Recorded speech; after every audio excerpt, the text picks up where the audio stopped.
یہاں بچانے کے معنی میں اٹھانا استعمال ہو رہا ہے، تو مطلب جسم کے ساتھ اٹھا لیا تاکہ وہ قتل نہ کر سکے. اور یہاں بھی یہی مطلب ہے، یا عیسیٰ انی متوفیک، یا عیسیٰ میں تجھے وصول کروں گا، ورافعک الی، اور میں تجھے اپنی طرف اٹھا لوں گا، ومطہرک من الذین کفروا، اور کافروں کے تانوں سے میں تجھے پاک کر دوں گا.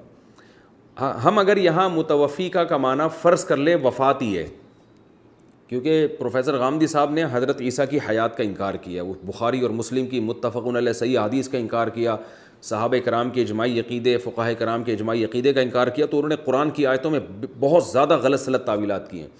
ہم فرض کر لیتے ہیں کہ یہاں متوفی کا مطلب وفات دینا ہی ہے، یعنی موت دینا ہی ہے، تو بھی اس کا یہ مطلب نہیں ہے اس آیت کا کہ میں ابھی آپ کو فوراً موت دے رہا ہوں. اس کا مطلب ہے میں آپ کو موت دوں گا. متوفی اس میں فاعل فیوچر کے معنی میں استعمال ہوتا ہے، تو پھر اس کا مطلب یہ ہوگا کہ اے عیسیٰ میں آپ کو موت دوں گا، ورافعک الی، اور آپ کو اپنی طرف اٹھاؤں گا. اور عربی میں جو واو کا لفظ ہے وہ ترتیب کے لیے نہیں آتا، یعنی اس لیے نہیں آتا کہ یہ کام ترتیب سے ہو رہے ہیں کہ پہلے موت دوں گا اس کے بعد میں آپ کو اپنی طرف اٹھاؤں گا.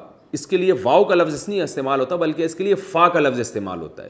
اگر یہاں فا ہوتی، یوں ہوتا انی متوفیکا، اے عیسیٰ میں آپ کو موت دوں گا، فرافعک الیہ، فرافعک، تو اس کا مطلب ہوتا موت کے بعد اٹھاؤں گا.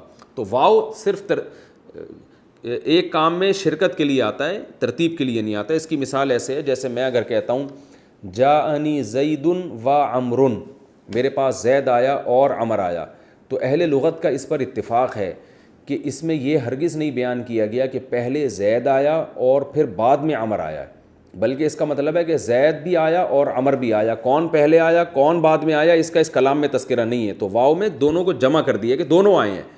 ترتیب اگر آپ بیان کرنا چاہتے ہیں تو پھر آپ یوں کہیں گے جاءنی زید فا عمر، زید آیا پھر عمر آیا. تو یہاں بھی واو ہے. متوفی کا ورافعک کا، میں آپ کو وفات بھی دوں گا اور اپنی طرف اٹھاؤں گا بھی. تو وفات کب دوں گا؟